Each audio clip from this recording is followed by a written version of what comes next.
Hello guys, welcome back. आज हम बहुत इम्पोर्टेंट टॉपिक डिस्कस करेंगे। आज का जो टॉपिक है वो उसमें सबसे पहले जो हम डिस्कस करने वाले हैं that is covalent character in ionic bond. अभी सबसे पहले what is called as ionic bond और उसकी प्रॉपर्टी क्या रहती है आपको एक बार रिवाइज करा देता। आयोनिक बॉन्ड मतलब एक ऐसे टाइप का बॉन्ड है जिसमें दो एटम्स के बीच में कंप्लीट ट्रांसफर ऑफ इलेक्ट्रॉन होता है। तो अपन ऐसा बोल सकते हैं बॉन्ड विच इज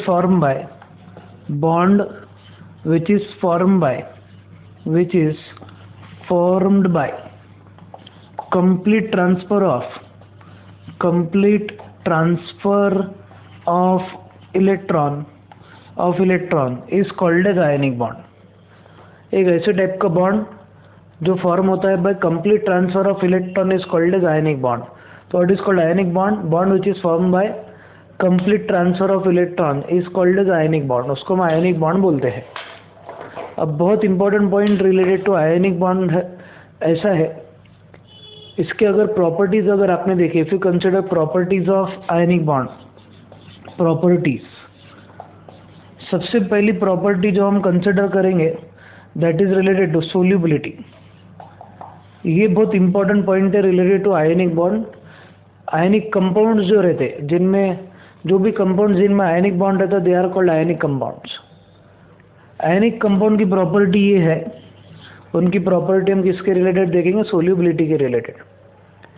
सोल्यूबिलिटी के रिलेटेड एक बहुत इंपॉर्टेंट प्रॉपर्टी है हमारे आयनिक कंपाउंड की, और वो प्रॉपर्टी ऐसी है, ये प्रॉपर्टी को हम ऐसा बोलेंगे कि अगर सपोज आपने एक आयनिक कंपाउंड लिए तो ये आयोनिक सॉल्वेंट में डिजोल्व होते हैं। आयोनिक सॉल्वेंट में डिजोल्व होंगे जिसको हम पोलर सॉल्वेंट बोल सकते हैं। They will dissolve in polar solvent. सबसे इंपॉर्टेंट चीज, they will dissolve in polar solvent like water. But ये ऑर्गेनिक सॉल्वेंट्स जो है, ये ऑर्गेनिक सॉल्वेंट्स में डिजोल्व नहीं होते। तो सोल्यूबिलिटी का पॉइंट क्या कि जैसे सपोज आपने नमक लिए, नमक को पानी में डाले और घोले, तो आपका जो नमक है that is ionic compound salt है, तो ऑब्वियसली पानी में डिजोल्व हो जाता है कम्प्लीटली।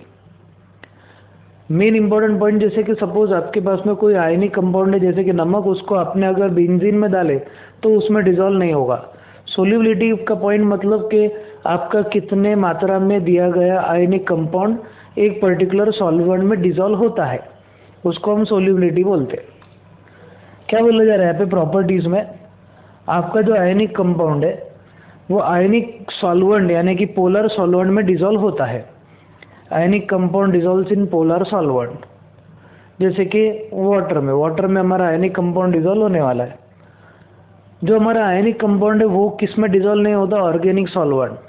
ऑर्गेनिक सॉल्वेंट का एग्जांपल है जैसे कि benzene C6H6, ethanol C2H5OH, acetone CH3COCH3, ये जो है they are all organic solvents. Organic solvent में हमारे आयनिक कंपाउंड डिजोल्व नहीं होते हैं। ठीक है, ये इंट्रोडक्शन पॉइंट आप लिख के रखो क्योंकि ये इंट्रोडक्शन के बेसिस पे हमारे आगे का टॉपिक है। तो ionic bond are form by complete transfer of electron, फिर उनके बाद में उसका सोल्यूबिलिटी ऑर्गेनिक सॉल्वेंट में नहीं होता है। अब अगर आपने कंसिडर करे फर्स्ट ग्रुप का एक एलिमेंट जैसे कि लिथियम और एक 17 ग्रुप का एलिमेंट जैसे कि क्लोरीन। लिथियम जब क्लोरीन के साथ रिएक्ट करता तो इट फॉर्म्स LiCl। इसको मैं बैलेंस अगर करूँ तो it will be 2Li + Cl2 gives 2LiCl। Lithium जो है इट इज मेटल, क्लोरीन जो है वो है नॉन मेटल। अब सबसे इंपॉर्टेंट पॉइंट, लिथियम अपना एक इलेक्ट्रॉन क्लोरीन को देता और लिथियम क्लोराइड बनता है विच इज अ आयोनिक कंपाउंड। क्या होगा मेन इंपॉर्टेंट पॉइंट कि आपका जो मेटल है वो नॉन मेटल को इलेक्ट्रॉन देगा। मेटल जब नॉन मेटल को इलेक्ट्रॉन देगा तो उससे जो कंपाउंड बनेगा that will be ionic compound. उससे जो कंपाउंड बनने वाला है आपका that will be ionic compound. अब सबसे इम्पोर्टेंट और बेसिक चीज़ रिलेटेड टू आयनिक कंपाउंड ऐसी है कि ये जो कंपाउंड है it should dissolve in water, और ये ऑर्गेनिक सॉल्वेंट में डिजॉल्व नहीं होना चाहिए। क्यों? Ionic compounds are insoluble in organic solvents. But अगर आपने LiCl लिए और इसको बेंजीन में डिजॉल्व करने की अगर कोशिश करें, LiCl जो है it gets dissolved in benzene, तो ये इसमें डिजॉल्व हो जाता है। अब आयोनिक कंपाउंड अगर है तो उसने इनऑर्गेनिक सॉल्वेंट यानी ऑर्गेनिक सॉल्वेंट जैसे कि बेंजीन, अल्कोहल इसमें डिजॉल्व नहीं होना चाहिए आइडियली। बट LiCl का ऐसा प्रॉपर्टी पाया गया है कि it gets dissolved in organic solvents. फिर बाद में क्या हुआ, और एक आयनिक कंपाउंड की स्टडी की गई जैसे MgCl2 मैग्नीशियम क्लोराइड, उसमें भी पाया गया कि कुछ हद तक ये ऑर्गेनिक सॉल्वेंट में डिजॉल्व होता। देन फिर उसके बाद में और एक हमारा कंपाउंड AlCl3 एल्यूमिनियम क्लोराइड, इसकी भी स्टडी की गई। इसकी स्टडी करने के बाद में ये भी पाया गया कि ये भी ऑर्गेनिक सॉल्वेंट में डिजॉल्व होता। फिर उसके बाद में NaCl लिया गया, NaCl को डिजॉल्व करने की कोशिश की बट NaCl डिजॉल्व नहीं हो रहा था। फिर पोटेशियम आयोडाइड लिए, फिर उसके बाद में इसकी डिसोल्यूशन होता है कि बेंजीन में ये कोशिश की गई बट ये भी डिजॉल्व नहीं होता। तो फिर लोगों के मन में एक विचार ऐसा आया कि जितने भी ऑर्गेनिक कंपाउंड्स जितने भी हमारे आयनिक कंपाउंड्स हैं उसमें से सम कंपाउंड्स कुछ कंपाउंड्स ऐसे हैं जो किसमें डिजॉल्व हो रहे, ऑर्गेनिक सॉल्वेंट में। इसका मतलब क्या है कि आपके जो आयनिक कंपाउंड है, इन आयनिक कंपाउंड में कोवैलेंट कैरेक्टर प्रेजेंट है। कोवैलेंट कैरेक्टर बेसिकली जनरली हमारा एक इम्पोर्टेंट पॉइंट ऐसा है कि जितने भी आयनिक कंपाउंड्स हैं हमारे, ये आयनिक कंपाउंड्स ऑर्गेनिक सॉल्वेंट में डिजॉल्व नहीं होते। बट कुछ कंपाउंड्स जैसे कि MgCl2, AlCl3, LiCl, इन कंपाउंड्स की जब स्टडी की गई तो इन कंपाउंड्स की स्टडी करने के बाद में ऐसा पता चला कि ये कंपाउंड्स तो ऑर्गेनिक सॉल्वेंट में डिजॉल्व हो रहे।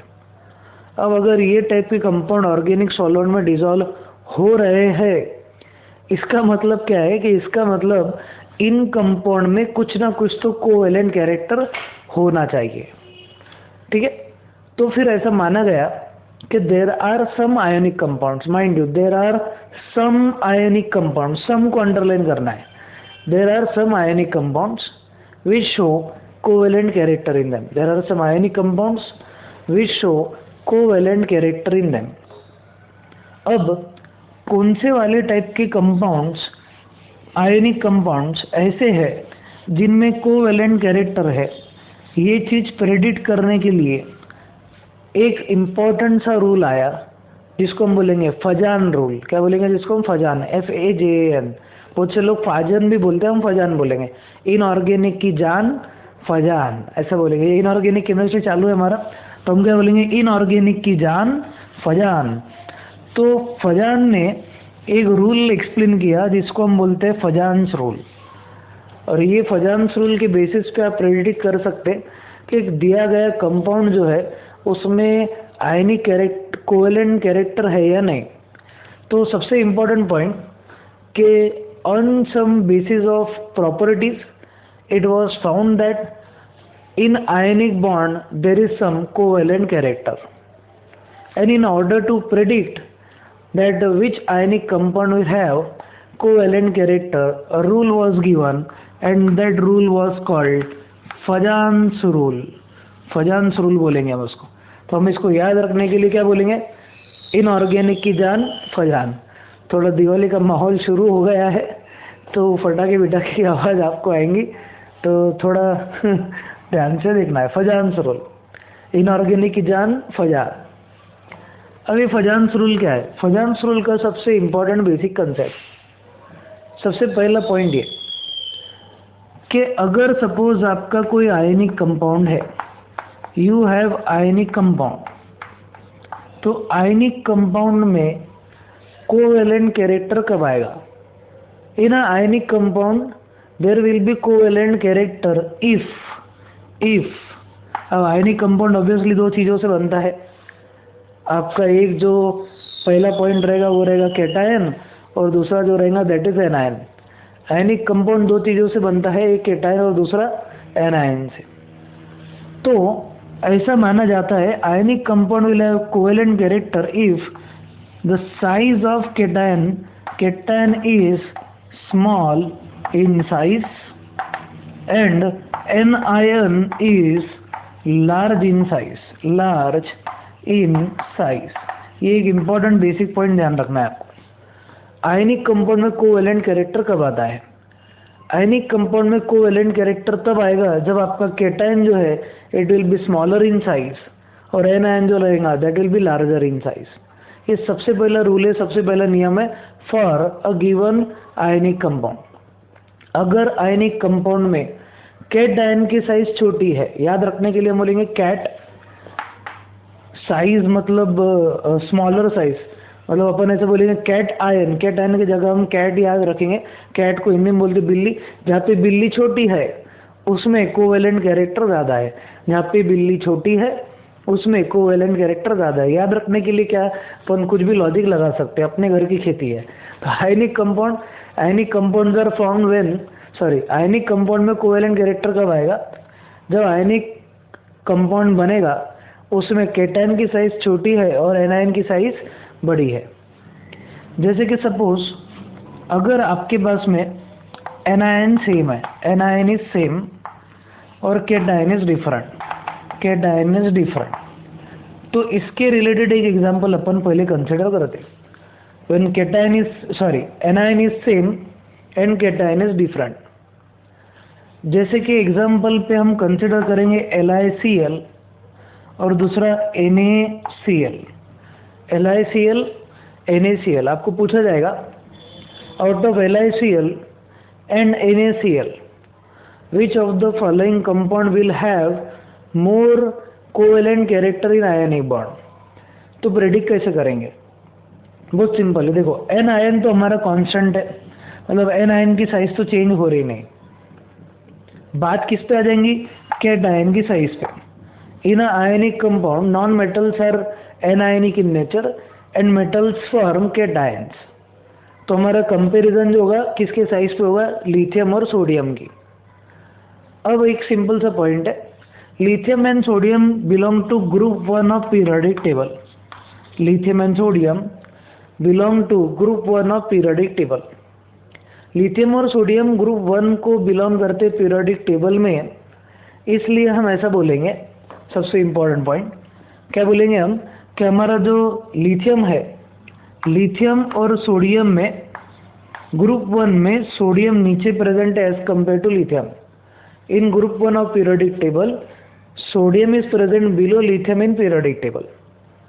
और एक इम्पोर्टेंट पॉइंट आपने इसके पहले सुने होंगे कि when you move from top to bottom in periodic table size of atom increases.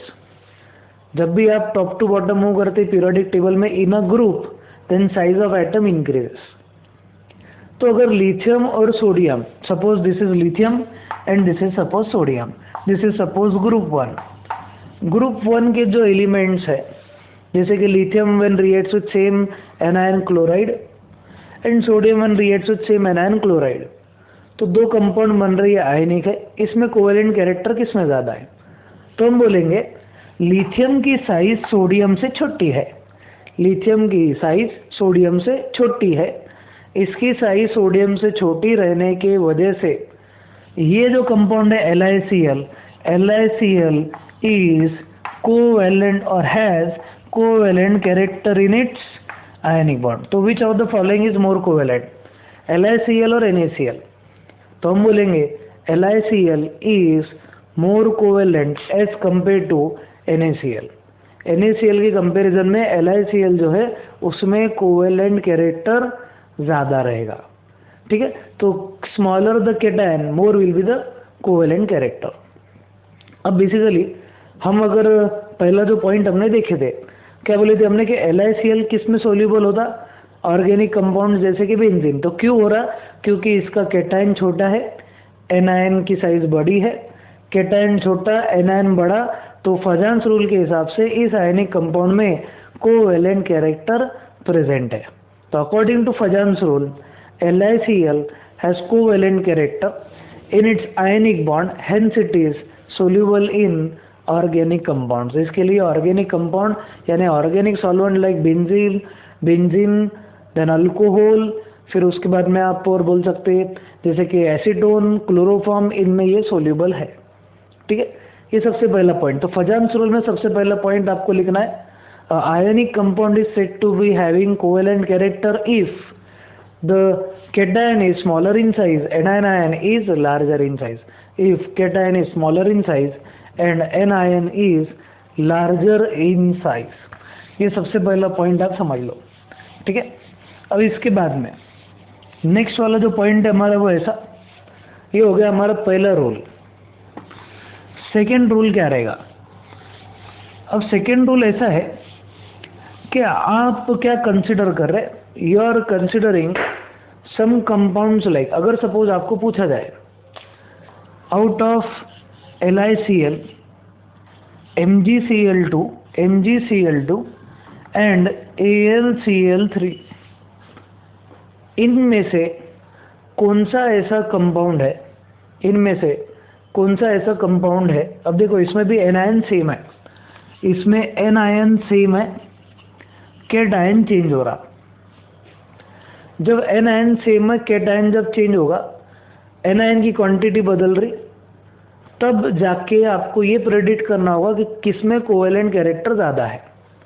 तो हम रूल 2 क्या बोलेंगे? रूल 2 फजान रूल के हिसाब से, अब LiCl जो है ये ऑर्गेनिक कंपाउंड में सोल्यूबल है, MgCl2 भी सोल्यूबल है, AlCl3 भी सोल्यूबल है। ये तीनों जो कंपाउंड मैंने बोर्ड पे लिखे ना, इन तीनों कंपाउंड में कोवेलेंट कैरेक्टर प्रेजेंट है। This compound have covalent character, ये तीनों सोल्यूबल है हमारे ऑर्गेनिक सॉल्वेंट में, जो कि प्रैक्टिकल में होना नहीं चाहिए। अब ये ऑर्गेनिक कंपाउंड में सोल्यूबल है, तो कौन सा वाला ज़्यादा सोल्यूबल है, किसमें कोवेलेंट कैरेक्टर ज़्यादा है, ये हम प्रेडिक्ट कर सकते हैं यूजिंग विच रूल? इनऑर्गेनिक की जान फजान रूल से हम ये प्रेडिक्ट कर सकते हैं। तो क्या प्रेडिक्ट कर सकते हैं हम फजान रूल से? देखो ध्यान से, LiCl, MgCl2, AlCl3, ये जो हमारे 3 सिंपल से कंपाउंड है, इनमें चार्ज कैटायन पे जिसका ज़्यादा, charge on cation when is more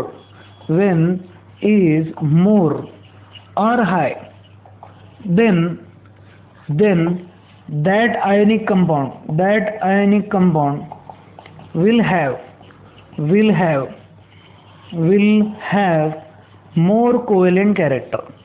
more covalent character, ठीक है। कोवेलेंट कैरेक्टर किस में ज़्यादा रहेगा?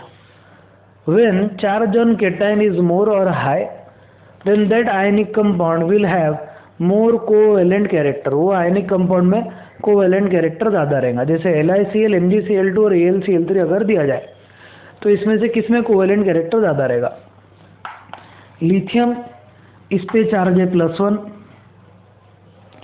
मैग्नीशियम सेकेंड ग्रुप का है, इस पे चार्ज है +3, एल्यूमिनियम 13 ग्रुप का है, वैलेंसी 3, इसका चार्ज है +3। एनायन सेम है, एनायन जब सेम रहता तो हम चार्जेस कंसिडर करते कैटायन पे। LiCl, MgCl2 और AlCl3 में से Al पे चार्ज सबसे ज़्यादा है। The charge is maximum on maximum on aluminium, hence covalent character is more in AlCl3 as compare to MgCl2 as compare to LiCl। और इसको ही हम कौन सा रूल बोलेंगे? Fajans rule. ये एक इम्पॉर्टेंट पॉइंट आपको समझना है। फजान्स रूल में हमारे को क्या करना है, ये चीज़ प्रेडिक्ट करनी है कि आपका जो कंपाउंड है, दिए गए कंपाउंड में से किस में कोवेलेंट कैरेक्टर ज़्यादा होगा। ठीक है, तो इसमें हम क्या कंसिडर करेंगे? चार्ज। तो पहला जो रूल देखे हमने उसमें था साइज ऑफ कैटायन, और सेकेंड जो रूल में देखे हमने चार्ज ऑन कैटायन। अब एन आयन को अगर अपन ने चेंज करे, रूल 3, थर्ड रूल क्या है देखो ध्यान से। अगर सपोज आपने क्या कंसिडर करे, अगर आपने एक ऐसा कंपाउंड कंसिडर करे जिसमें केटायन सेम है, ठीक है, हम एक ऐसा कंपाउंड कंसिडर करेंगे जिसमें केटायन सेम रहेगा और एन आयन हम चेंज कर देंगे, anion will be changed, ठीक है। अब इनमें से आपको प्रेडिक्ट करते आना कि इसमें कोवेलेंट कैरेक्टर ज़्यादा है इन आयनिक बॉन्ड। सपोज आपने लिए LiCl, दूसरा लिए LiI, और आपको पूछा जाए विच of the following ionic compounds has more covalent character, फिर से हमारा जो रूल लगेगा दैट इज फजान्स रूल। फजान्स रूल के हिसाब से आपका जो आयनिक कंपाउंड है उसमें कोवेलेंट कैरेक्टर कब ज़्यादा आता है? आपके फजान्स रूल के हिसाब से जब आपका जो कंपाउंड है उसमें केटायन छोटा होता है और एन आयन जब बड़ा होता है तब उसमें कोवेलेंट कैरेक्टर ज़्यादा आता है। अब यहाँ पे Li और Li केटायन इज सेम, तो केटायन का जो साइज है वो तो मैटर करेगा ही नहीं। आपका जो कोवेलेंट कैरेक्टर है, the covalent character will completely depend on size of anion, anion की साइज पे कंप्लीटली डिपेंड करेगा। अब इसमें क्लोरीन इज एनायन और इसमें आयोडीन एनायन है, इसमें क्लोरीन एनायन और इसमें आयोडीन एनायन है। अब इसमें एनायन, क्लोरीन और आयोडीन है। अब इसको अगर सपोज आपने कंपेयर करें तो मैं इसको लिखूँ तो it is 17 group of periodic table है ये। जो 17 ग्रुप ऑफ पीरियोडिक टेबल का अगर कंसिडर करें तो क्लोरीन, फिर बाद में आता है ब्रोमीन और फिर बाद में आता है आयोडीन।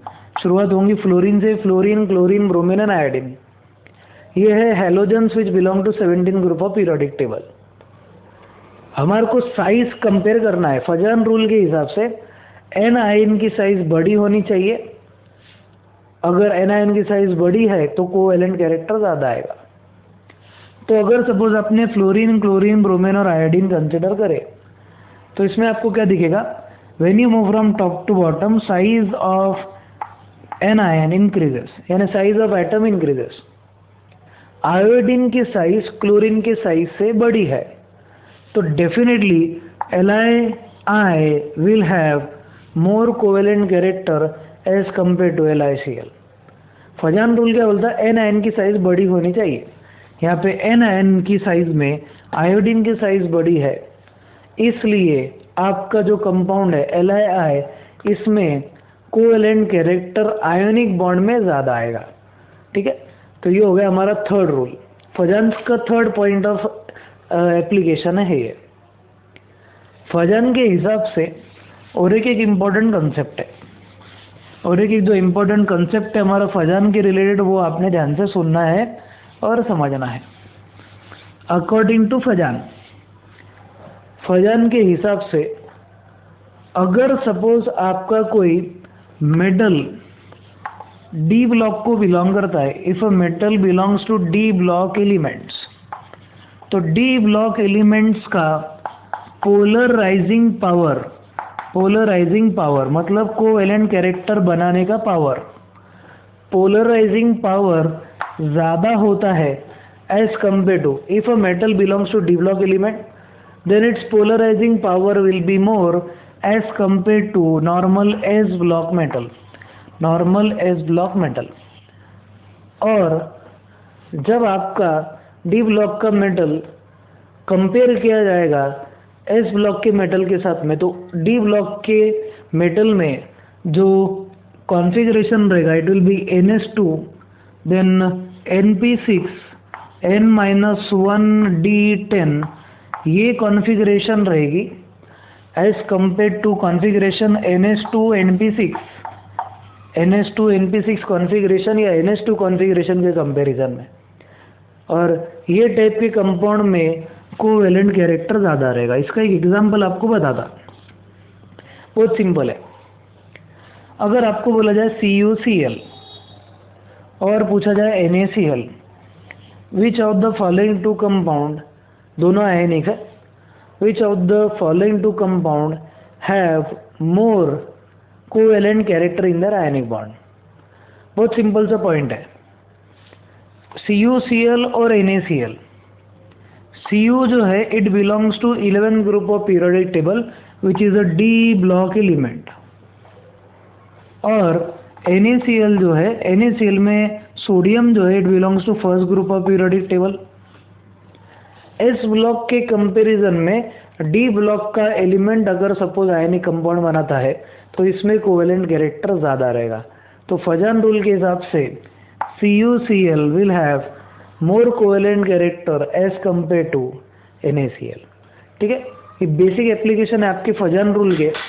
इसके पहले हमने ये पढ़े थे कि आपका जो कोवेलेंट बॉन्ड है उसमें आयनिक कैरेक्टर आता है अगर आपके जो बॉन्ड फॉर्म हो रहे हैं उनमें डिफरेंस ऑफ इलेक्ट्रोनेगेटिविटी अगर ज़्यादा है।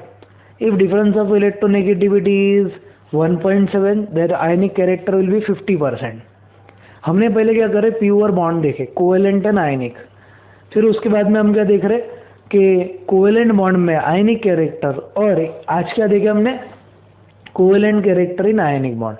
तो मतलब आपके जितने भी कंपाउंड्स है तो उसको हम जब क्लासीफाई करेंगे तो हम ऐसा बोलेंगे covalent bond, ionic bond, there are some covalent bond which have ionic character and there are some ionic compound which has covalent character. और covalent character in ionic compounds or ionic bond is determined by the help of rule which is called as Fajans rule।